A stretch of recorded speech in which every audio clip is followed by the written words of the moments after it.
PSA, be careful when using those toilets in Paris.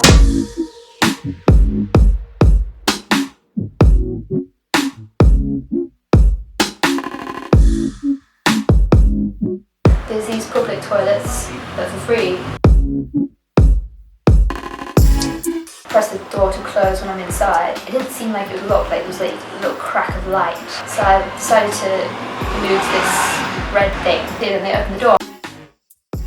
Mid-B, kind of the toilet moved up. Suddenly, this massive wave of water from the door came up, and I was like, oh my god, I just stood there stunned, like I'm being flooded in this toilet thing. I picked up my stuff, trousers were still down. The second wave came and I was like, oh god, I've got to get out of here. Despite the adventure/ordeal I've already had, it is a beautiful day and I'm in the sun, I'm roasting.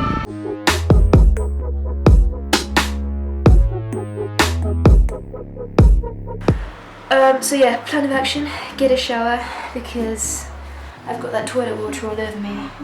Well, my bottom half. Get changed and then do more walking.